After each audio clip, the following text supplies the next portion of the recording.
दोस्तों आप सभी का स्वागत है इसके एजुकेशन में। मैं स्मित भारद्वाज, जो कि जैसा देख रहे हैं आप लोग कि हम बात करेंगे अभाज्य संख्या को पहचानना। कैसे पहचानेंगे कि कौन सी संख्या भाज्य संख्या है और कौन सी संख्या भाज्य संख्या नहीं है। तो सबसे पहले हम लोग जैसे कि बात करते हैं कि 161 अभाज्य संख्या है कि नहीं है। तो इसके लिए हम क्या करेंगे कि इसके करीब जो संख्या वर्ग वाली होती है उसको लिखेंगे हम लोग। तो लगभग 144 होता है इसके करीब में, 161 के करीब में। तो 144 का वर्गमूल आपको पता है कितना होता है, 12 होता है। तो 12 से जितनी भी अभाज्य संख्या है, जैसे 2 है, 3 है, 5 है, 7 है, 11 है, ये अभाज्य संख्या है। अगर इन संख्याओं से ये पूरा क्या हो जाए, कट जाए भाग देने पर, तो क्लियर है ये अभाज्य संख्या नहीं होगी।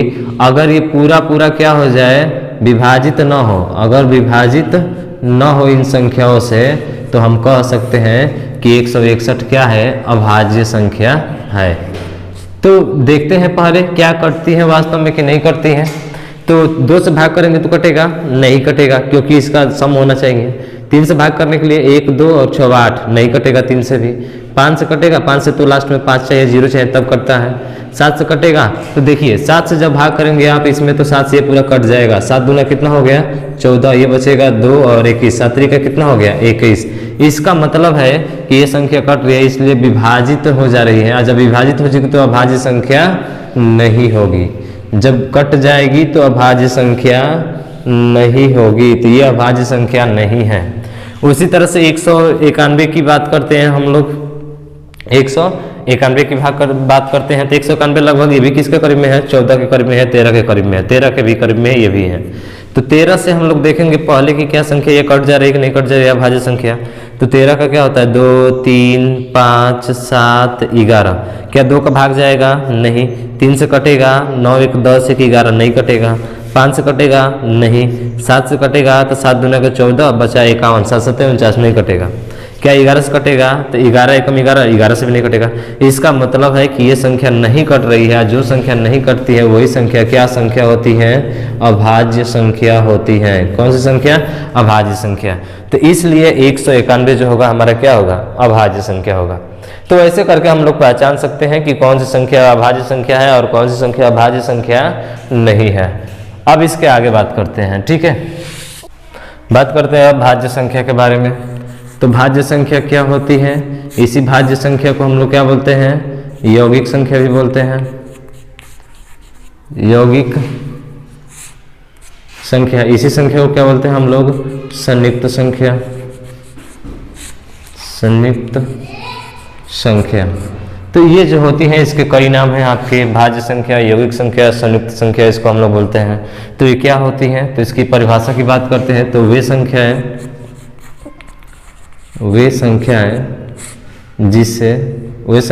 जो एक से अपने आप से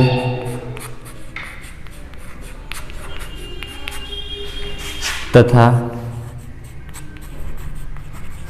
अन्य संख्या से भी पूर्ण रूप से विभाजित हो जाती है, पूर्ण रूप से विभाजित हो जाती है, पूर्ण रूप से विभाजित हो जाती है, क्या कहलाती है, भाज्य संख्या, यौगिक संख्या या संयुक्त संख्या कहलाती है। तो एग्जाम्पल की बात करें इसके, तो क्या होगा, 4, 6, 8, 10, 9 भी होगा, 12, 14, ठीक है। तो इस तरह से डट करके आते रहेंगे आपके। तो हमने 4 से शुरू किया है, क्यों शुरू किया है, क्योंकि 1 से जो है आपकी नहीं होती है, क्योंकि अपने आप से कटेगी बस। 2 1 से कटेगा, अपने आप से कटेगा, लेकिन इसने बोला है कि किसी अन्य संख्या से भी क्या होनी चाहिए, कट जानी चाहिए, इसलिए 2 भी हमारा नहीं होगा। तो 2 नहीं होगा तो 3 भी नहीं होगा। तो 3 भी नहीं होगा तो आपका क्या 4 होगा, बिल्कुल, क्योंकि 1 से कट रहा है, 2 से कट रहा है, फिर अपने आप से कट रहा है, यानी किसी और संख्या से भी क्या हो जा रही है, कट जा रही है। तो ऐसी संख्या आपकी कौन सी संख्या कहलाती है, भाज्य संख्या, यौगिक संख्या या संयुक्त संख्या कहलाती है, ठीक है। तो आप इसको याद रखिएगा ऐसे करके, ठीक है ना। अब थोड़ा सा आगे हम बात करते हैं इसी में आपका भाज्य संख्या के बाद से आपकी आती है सह अभाज्य संख्या। क्या आती है आपकी? सह अभाज्य संख्या। तो सह अभाज्य संख्या क्या होती है? तो वे संख्या जिसे सह अभाज्य संख्या की बात करें, सह अभाज्य संख्या, सह अभाज्य संख्या जिसको हम लोग को प्राइम नंबर बोलते हैं। तो सह अभाज्य संख्या क्या होती है? तो सह अभाज्य संख्या जिन दो संख्याओं का मस यानी कि जिन या दो से अधिक, दो या दो से अधिक संख्याओं का मस, दो या दो से अधिक संख्याओं का मस एक होता है। क्या होता है? एक होता है। क्या कहलाती है? सहअभाज्य संख्या कहलाती है। यानी कि दो संख्या जो एक दूसरे से कटे नहीं, वो आपकी सहअभाज्य संख्या कहलाती है। अभाज्य, अभाज्य हमने पीछे पढ़ा ही है। तो अभाज्य संख्याओं के समूह को क्या बोला जाता है? सहअभाज्य बोला जाता है। जैसे कि दो अभाज्य है, तीन भी अभाज्य है, तो ये कौन सी संख्या हो गई? सहअभाज्य संख्या हो गई। ये है कि ये दो या दो से क्या होगी? अधिक होगी। उसी तरह से दो, तीन हो गया, पाँच हो गया, सात हो गया, ये भी क्या है? आपकी सहअभाज्य संख्या है। और इनके ये संख्या जो है एक दूसरे से कभी कटती नहीं है, इसलिए इसका मसा भी क्या होता है? एक होता है। इसलिए कहा जाता है कि ये जो संख्या है कौन सी संख्या है? आपकी सहअभाज्य संख्या कहलाती है। ठीक है, तो सहअभाज्य संख्या क्या होती है आपको पता हो गया। चलिए अब आगे बात करते हैं इसी में हम लोग अगला। तो अगले नंबर पे आता है वो आपका कौन सा? सहअभाज्य संख्या के बाद से आती है आपकी परिमेय संख्या। कौन सी संख्या आती है? परिमेय संख्या। तो परिमेय संख्या क्या होती है? तो परिमेय संख्या जिसे हम लोग P/Q के रूप में क्या कर सकते हैं? लिख सकते हैं। तो वे संख्या है जिसे P/Q के रूप में लिखा जा सके जहां Q बराबर नॉट इक्वल टू क्या हो? 0, उसे हम लोग क्या बोलते हैं? परिमेय संख्या कहते हैं। जहां पे P क्या है आपका पता होगा आपको, नहीं पता है तो अंश है, और पता है तब तो अंश, तभी भी अंश है। ठीक है, तो ये हो गया अंश और ये हो गया आपका हर। ठीक है ना, तो ऊपर वाला अंश नीचे वाला हर। Q का मान किसी भी हालात में 0 नहीं होना चाहिए, तभी यह आपकी परिमेय संख्या होगी। अगर 0 हो जाता है तो ये यहाँ से भाग कर कहीं और चली जाएगी। ठीक है ना, तो याद रखिएगा जैसे हम कहें कि परिमेय संख्या क्या होती है, तो हमने बोल दिया कि P/Q के रूप में लिखा जा सके, वो आपकी क्या होगी? परिमेय संख्या। तो क्या 0 परिमेय संख्या है? आती है। सबसे महत्वपूर्ण चीजें नोट करके लिख लीजिएगा। 0 भी क्या है? एक परिमेय संख्या है। क्यों है? क्योंकि सर 0 के नीचे आप 1 भी लिख सकते हो, 0 के नीचे आप 4 भी लिख सकते हो, 0 के नीचे आप 1000 भी लिख सकते हो। समझ रहे हो ना? तो इसके नीचे कोई भी लिखो आप मान, इसका मान तो क्या आएगा आपको? तो कहेंगे सर 0 आएगा। बहुत लोग सोच रहे हैं सर कि आपने बोला था कि ये Q का मान 0 नहीं होना चाहिए। तो कहाँ Q का मान 0 है भाई? Q का मान तो एक ही है ना यहाँ पे। तो इसलिए ये हमारी क्या है? परिमेय संख्या है। जो ऊपर वाला P का मान भले ही 0 हो जाए लेकिन Q का मान 0 न हो, तो ऐसी संख्या क्या कहलाती है? परिमेय संख्या कहलाती है। ठीक है, तो अब बात करते हैं कि हमको 2 नंबर दे देते हैं और पूछते हैं कि बताइए ये भाई साहब ये परिमेय संख्या है कि नहीं है। तो एक थोड़ा सा एक प्रश्न आपसे अगर हम पूछें कि बताइए रूट की, रूट माने करड़ी, रूट माने क्या होता है? करड़ी। भाई जानते हो ना, रूट इस तरह से होता है, इस तरह से। तो रूट का मतलब करड़ी। करड़ी, रूट यानी करड़ी की सभी संख्याएं, करड़ी की सभी संख्याएं परिमेय संख्या होती हैं। सभी संख्याएं क्या होती हैं? परिमेय संख्याएं होती हैं। सभी संख्याएं परिमेय संख्या होती हैं। परिमेय संख्याएं होती, सभी संख्याएं क्या होती हैं? परिमेय संख्याएं होती हैं। मेरा प्रश्न है आपसे कि करड़ी की सभी संख्याएं यानी रूट की सभी संख्याएं परिमेय संख्या होती हैं, क्या ये स्टेटमेंट सही होगा? तो ये स्टेटमेंट आपका गलत होगा। क्यों गलत होगा? क्योंकि रूट की सभी संख्याएं परिमेय संख्या नहीं होती हैं, कुछ होती हैं। जैसे हमने अगर 3 लिख दिया तो 3 का मतलब क्या हो गया? रूट से तो बाहर नहीं निकलेगा, और जो रूट से बाहर निकलेगा वही परिमेय संख्या होगी। तो ये रूट 4 जो है ये बाहर निकलेगी 2 होगा, तो इसका बट्टे में 1 लिख लेंगे, तब जाके ये 4 क्या होगा? परिमेय संख्या होगा। लेकिन याद रखिएगा रूट 3 जो है परिमेय संख्या नहीं होगा। क्यों नहीं होगा? क्योंकि जो रूट की संख्याएं होती हैं जो बाहर निकलती हैं वही परिमेय संख्या होती हैं, और जो बाहर नहीं निकलती है वो क्या होती है, परिमेय संख्या नहीं होती है। ठीक है, तो इस तरह से हम लोग परिमेय संख्या, तो अब हमने कहा था कि जब दो संख्याएं हमको दी हो, जब दो संख्याएं हमको दी हो और पूछे कि बताइए इन दो संख्याओं के बीच 50वीं परिमेय संख्या, 100वीं परिमेय संख्या, 1000वीं परिमेय संख्या पूछे, तो हम लोग कैसे निकालेंगे। तो चलिए इस पे थोड़ी सी हम बात करते हैं कि हम लोग कैसे निकालेंगे। अब जैसे हमने कहा कि 1 और 2 के बीच, 1 और 2 के बीच 10वीं परिमेय संख्या क्या होगी, 10वीं परिमेय संख्या क्या होगी। तो इसके लिए एक फार्मूला होता है हमारा, वो है AK प्लस B बटा K प्लस 1। ये है, किसी भी नंबर का पूछे परिमेय संख्या तो हम लोग आसानी से इससे क्या कर सकते हैं, निकाल सकते हैं। जो ये आपका जो है ये A की जगह पे है और ये जो आपका है वो किसकी जगह पे है, B की जगह पे है। बस इसको उठाकर यहाँ पे रख दो और बाकी जो बचा 10 का मतलब क्या होता है, ये K का मान 10 है। K का मान क्या है, 10। अब इसमें रखो तो तो A का मान कितना है, 1, तो A बराबर 1 हो गया, गुणे K का मान कितना है 10, तो 10 हो गया। B का मान कितना है 2, तो प्लस करके 2 हो गया, बटे K का मान कितना है 10, तो 10 प्लस 1 है तो 1।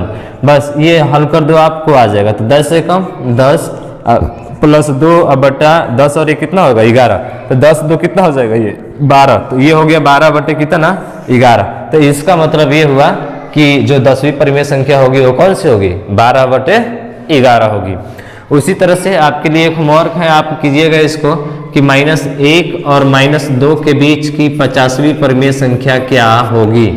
ठीक है, -1 और -2 के बीच 50वीं परिमेय संख्या क्या होगी। सेम उसी तरह से करना है, बस थोड़ा सा माइनस प्लस दे दिया है तो आपको उसको हल कर सकते हैं।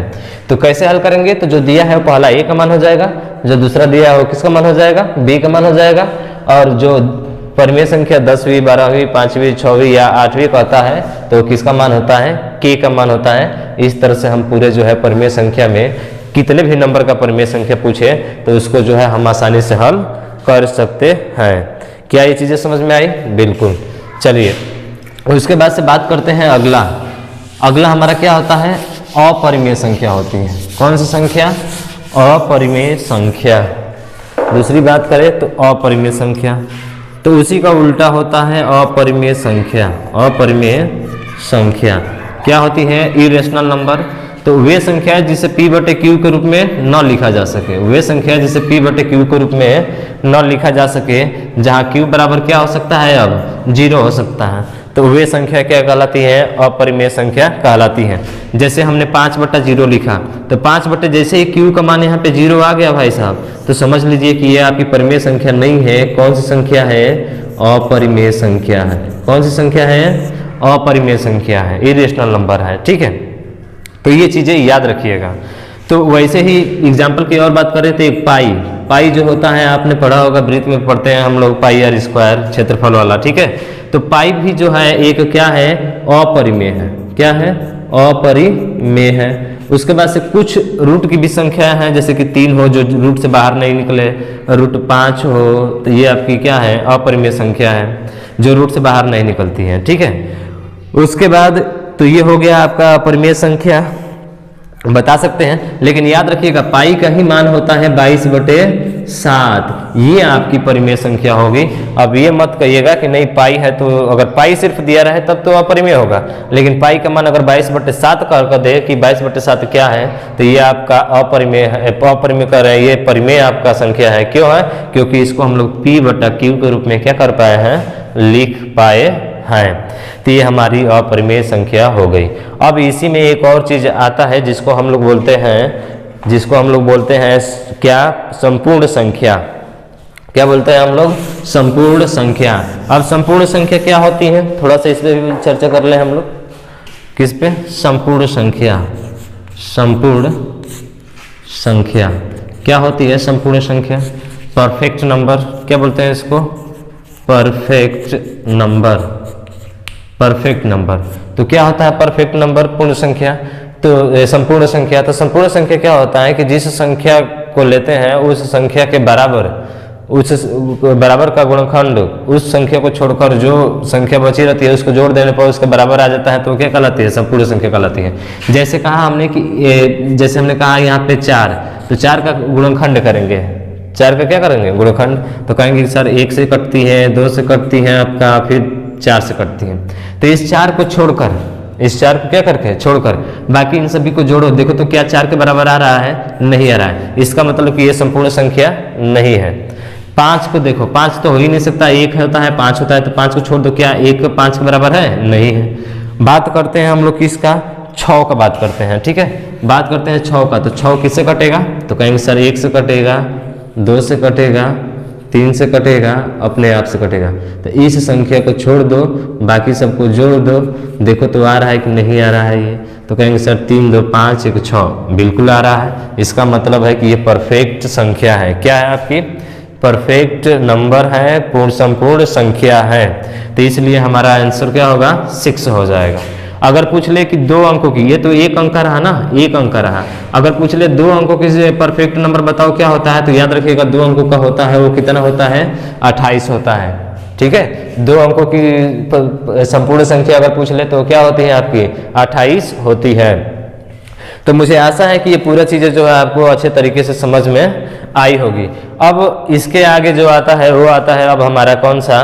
तो अब आता है हमारा वो है दशमलव।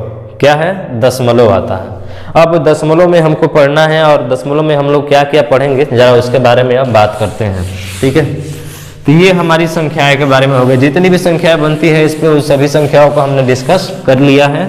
बाकी आप पे डिपेंड करता है। थोड़ा सा एक और चीज़ इसमें याद रखेंगे कि जैसे परिमेय संख्या पूछता है ना कि 1 और 2 के बीच में परिमेय संख्या बताइए, तो याद रखिए 1 और 2 के बीच में कितनी परिमेय संख्या होती हैं। अगर ये पूछ ले कि 1 और 2 के बीच में कितनी परिमेय संख्या होती है, तो कितनी परिमेय संख्या होती है, तो वो होती है आपकी अनंत होती है।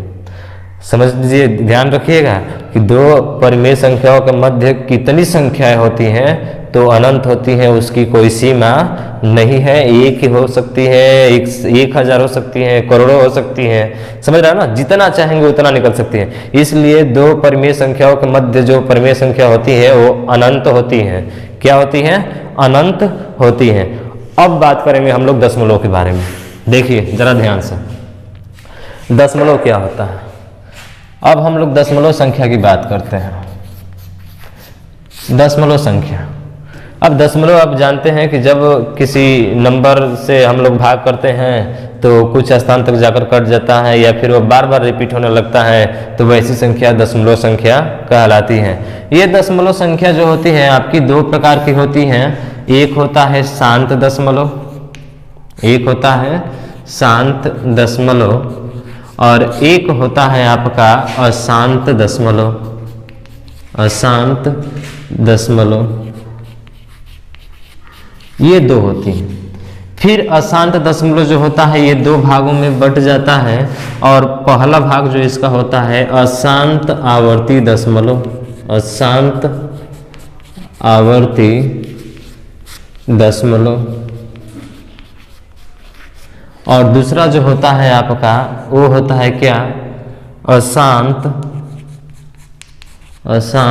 अनावर्ती दशमलव, अशांत अनावर्ती दशमलव,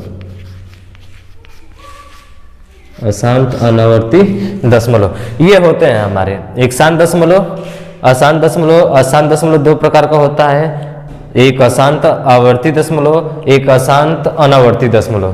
क्या होता है इसको जो है शांत दशमलव क्या होता है? तो शांत दशमलव ये होगा कि जब किसी भी संख्या में हम लोग अगर भाग करते हैं तो दशमलव की 2 स्थान या 3 स्थान के बाद वो संख्याएं क्या हो जाती है? कट जाती हैं। तो दशमलव के बाद जब 2 स्थान या 3 स्थान के बाद संख्या कट जाएगी तो वैसी दशमलव संख्या को कौन सी बोलेंगे? शांत दशमलव बोलेंगे। जैसे 5 में 2 का भाग करें तो 2 दूना के 4, दशमलव बढ़ेगा, 2 5 क्या हो जाएगा? 10। यानी कि दशमलव के 1 स्थान के बाद ये संख्या क्या हो गई? कट गई। तो जब दशमलव के बाद 1 स्थान के बाद ये संख्या कट जाती है तो ये संख्या कौन सी कहलाती है? शांत दशमलव कहलाती है। और नोट करके एक चीज लिख लीजिएगा कि जिस संख्या के हर का मान, जिस संख्या के हर का मान 2 या 5 या फिर दोनों हो तो वही संख्याएं जो होती है शांत दशमलव होती हैं। या तो 2 आ जाए नीचे या 5 आ जाए तो आपका कौन सा होगा, शांत दशमलव होगा। अगर इसके अलावा कुछ भी आता है इनके साथ में तो याद रखिएगा वो कभी शांत दशमलव नहीं होगा। जैसे बात करें हम 15 बटा यहाँ पे 35 की बात करते हैं तो सर यहाँ पे कटने वाला होता है तो कटा भी सकते हैं, कटा कर देख सकते हैं आप, 5 दिया 15 और 5 से कितना हो गया 35। अब देखिए ना यहाँ पे 2 है और ना यहाँ पे 5 है, हालांकि 2 और 5 यहाँ पर भी है लेकिन वो 0 के रूप में है, ठीक है। तो ये जो 7 से ये क्या है, ये शांत दशमलव होगा तो कहेंगे सर बिल्कुल नहीं होगा। क्यों? क्योंकि या तो 2 रहे इसमें से या तो 5 रहे तब ये होगा शांत दशमलव, नहीं तो नहीं होगा। अगर बात करें 15 बटे यहाँ पे हम बात करते हैं 18 बटे 27 की से 27 की नहीं, यहाँ पे 18 बटे 36 की बात करते हैं, ठीक है। तो 18 एकम 18, 18 दूना 36, क्या ये दशमलव होगा? बिल्कुल, क्योंकि यहाँ पे क्या आ गया, 2 आ गया। अगर बात करें हम यहाँ पे 14 बटे 15 की, क्या ये हमारा शांत दशमलव होगा? तो देख लेते हैं। तो 14 तो रहेगा ही, नीचे क्या है तो 3 गुणे 5 है। तो अब देखोगे इसमें कि क्या 2 और 5 दोनों हैं तो कहेंगे कि बिल्कुल 5 तो है ही है इसमें, लेकिन याद रखिएगा 5 है लेकिन 5 के साथ ये कौन आ रहा है, 3 आ रहा है, ठीक है ना। तो 3 आ रहा है भाई, इस 3 को हटाना पड़ेगा तभी ये शांत बनेगा, नहीं तो नहीं बनेगा। यानी कि 5 के और 2 के अलावा कोई और भी संख्या आती है तो शांत दशमलव नहीं होती है। ये आपकी कौन सी दशमलव हो जाएगी, अशांत दशमलव हो जाएगी। तो याद रखिएगा जिसके हर में 2 या 5 या 2, 5 दोनों हो तो उसका दशमलव प्रसार कैसा होगा, शांत होगा। अगर नहीं आती है तो उसका दशमलव प्रसार शांत नहीं होगा, ठीक है ना। अब इसके बारे में बात करें तो जिसके हर में 2 या 5 हो, ठीक है, याद रखना जिसके हर में क्या हो 2 या 5 हो, इनके अलावा और कोई ना हो तो वो आपका शांत दशमलव होगा। अब अशांत दशमलव में बात करते हैं तो जो रुकने का नाम ही नहीं लेता है, ठीक है, जहां तक दौड़ाओगे वहां तक दौड़ते रहेगा, ठीक है, तुम थक जाओगे लेकिन वो थकेगा नहीं। तो इसलिए ये हमारा क्या होता है, अशांत दशमलव होता है। या तो हो सकता है ये बार बार रिपीट हो सकता है ये बार बार क्या हो, रिपीट हो, और हो सकता है कि ये बार बार रिपीट न हो, ठीक है, अलग अलग नंबर आए, क्या हो, अलग अलग नंबर आए। तो 2 कंडीशन होती हैं, एक तो दशमलव के बाद जो संख्या बार बार रिपीट होगी और एक जो दशमलव के बाद भी वो संख्या बार बार रिपीट नहीं होगी, समझ रहे हैं ना। तो जो दशमलव के बार बार आवर्ती का मतलब होता है वो संख्या बार बार आएगी, क्या होगी, बार बार आएगी। जैसे कि 1/3 है, अब भाग करते हो 1/3 में तो आपको मिलता है सर 0.333। अब कहाँ तक लेकर जाओगे, आपका हाथ थक जाएगा पर ये थकेगा नहीं, ठीक है। तो इसलिए कहाँ तक जाएगा, आपका अनंत तक जाएगा। तो जो बार बार रिपीट होता है वो आवर्ती होता है। आवर्ती का मतलब भी होता है वो संख्या बार बार होगा दशमलव के बाद। और जो बच गया, जो दशमलव के बाद भी वो संख्या अलग अलग आती है, दशमलव के बाद भी वो संख्या क्या होती है, अलग अलग आती हैं, तो वैसी संख्या क्या कहलाती है, अशांत आवर्ती संख्या कहलाती है। यानी कि अशांत अनावर्ती दशमलव संख्या कहलाती है। जो संख्या दशमलव के बाद भी रिपीट नहीं होती हैं उससे हम लोग अशांत अनावर्ती दशमलव कहते हैं, ठीक है। तो ये दशमलव के बारे में हो गया आपका। तो ध्यान रखिएगा ये अशांत अनावर्ती दशमलव जो होता है ना, ये कभी भी परिमेय संख्या नहीं होती है। एक चीज यहाँ से नोट करके लिख लीजिएगा कि अशांत अनावर्ती दशमलव जो होता है वो परिमेय संख्याएं नहीं होती हैं। अशांत आवर्ती जो होती हैं वो परिमेय संख्या नहीं होती हैं। तो इस दशमलव के बारे में हम लोग चर्चा करेंगे। दशमलव के बारे में काफ़ी चीज़ें जानेंगे, जो छोटा से छोटा बड़ा से बड़ा उन सभी को अच्छे तरीके से हम लोग हल करेंगे। इस दशमलव, शांत दशमलव, अशांत दशमलव, अनावर्ती और ये आवर्ती वाला, ठीक है। तो आप में जो ज़्यादातर प्रश्न बनता है वो प्रश्न बनता है किससे, तो इससे बनता है आपका अशांत आवर्ती दशमलव और अशांत अनावर्ती दशमलव। तो इससे ज़्यादा आपका बनता है जो नंबर रिपीट होता है, क्या बार बार नंबर रिपीट होता है, ठीक है। तो इसके बारे में थोड़ा सा देख लेते हैं हम लोग। चलिए बात करते हैं अशांत अनावर्ती दशमलव के बारे में, ठीक है, अशांत अनावर्ती दशमलव के बारे में, ठीक है ना। हाँ देखिए, तो इसमें जो है अशांत आवर्ती वाले पे ही बनता है हमारा।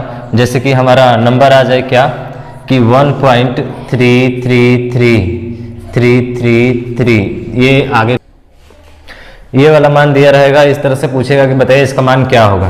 तो देखिए जब ये भागता जाता है आगे की तरफ ना, तो इसको आगे की तरफ भागता जाता है तो इसको हमें क्या करना है, भागना नहीं है, इसको रोकना है। ठीक है, तो क्या करेंगे कि एक लिखेंगे और पॉइंट रहेगा ही, और 3 3 3 3 3 3 बार बार क्या आ रहा है आपका 3 3 आ रहा है, तो यहाँ पे 1 3 लिखकर और इस पे क्या लगा देंगे बार, तो ये तुरंत यहीं पे क्या हो जाएगा और रुक जाएगा।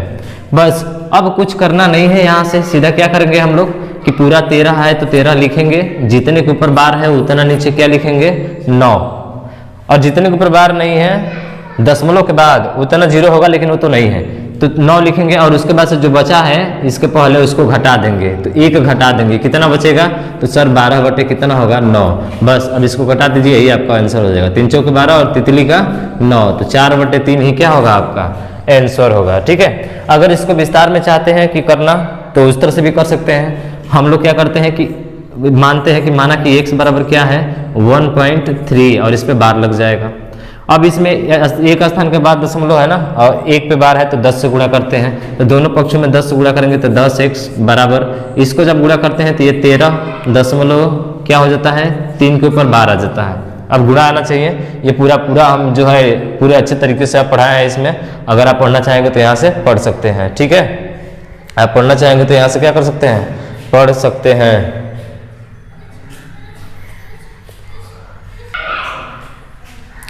तो ये हो गया। अब क्या करते हैं दूसरे में से एक को घटाते हैं, तो 10x में से इसको घटाओगे आप तो x होगा, और इसको घटाएंगे तो हमारा क्या है 1.3 के ऊपर बार, तो इसको हल करेंगे तो ये घटाएंगे तो ये भी माइनस होगा, ये भी माइनस होगा, तो 10x में से x जाएगा तो कितना होगा 9x होगा, बराबर इसको घटाएंगे तो ये कितना हो जाएगा सर, इससे से कट जाएगा, 13 में से जाएगा 12, तो x बराबर क्या आ जाएगा 12/9, और 12/9 का मतलब 3 चौक 12 तितली का 9। क्या आया कि नहीं आया समझ में, आया कि नहीं आया समझ में, आ गया ना।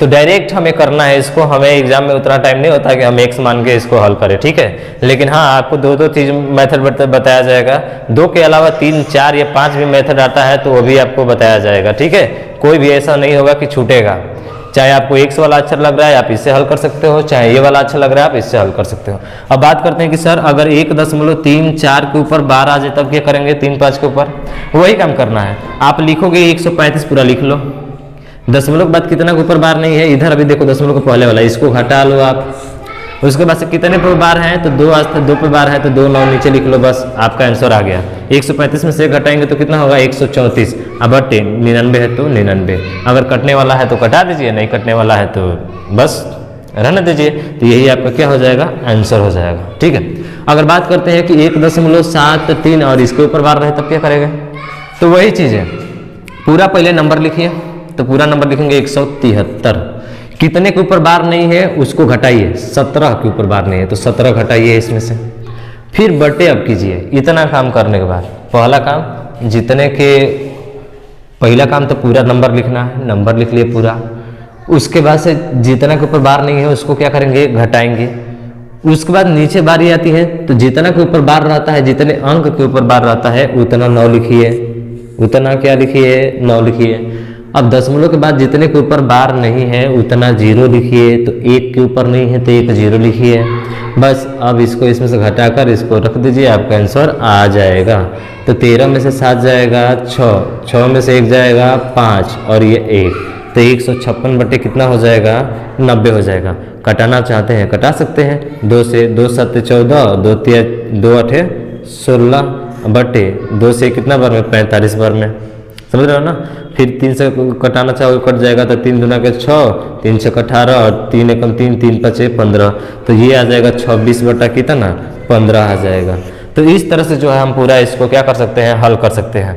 लेकिन एक चीज़ और याद रखिएगा, इसमें थोड़ा सा एक अलग से आता है, जो दशमलव के कहेंगे बहुत लोग सर दशमलव के पहले अगर बार आ जाए तब क्या करेंगे, चलिए उसको भी बताते हैं हम। देखिए अगर दशमलव के पहले अगर बार आ जाए, जैसे कि 4 पर बार 0.23 हो गया, तो इसका मतलब क्या होता है, तो याद रखिएगा इसका मतलब होता है कि माइनस का 4 और प्लस का क्या है 0.2 और 3 ये होता है, ठीक है ना। तो 4 में से इसको घटाएंगे तो कितना होगा, तो 4 में से 1 कम कर दो भाई 3 होगा, ठीक है 3 होगा, कितना जोड़ोगे कि 9 हो जाएगा, तो 7, और ये कितना हो जाएगा 7।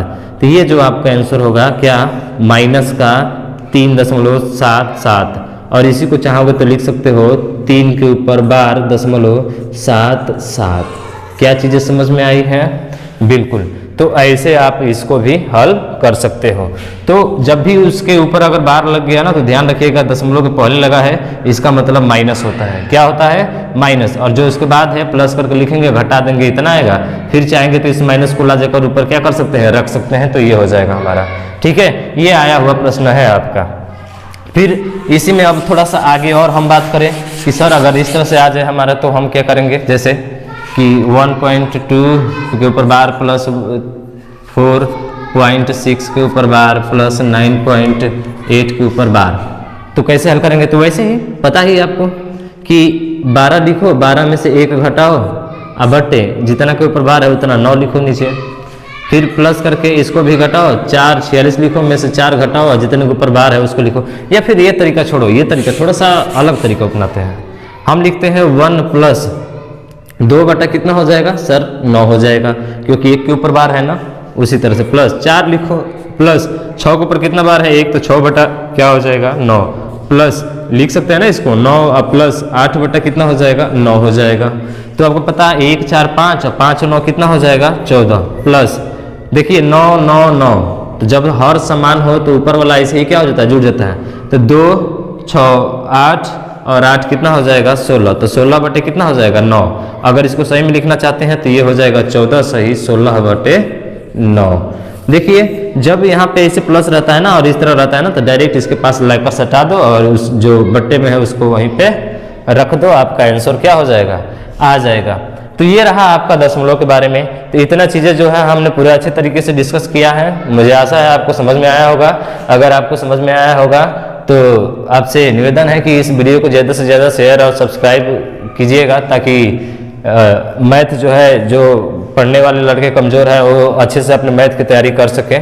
और मुझे पूरा विश्वास है कि हम मैथ में कुछ अच्छा ही करेंगे और ऐसा करेंगे कि ये उत्तर प्रदेश पुलिस में मैथ से एक भी क्वेश्चन बाहर न जाए। तो आज के लिए बस इतना ही। जय हिंद, जय भारत।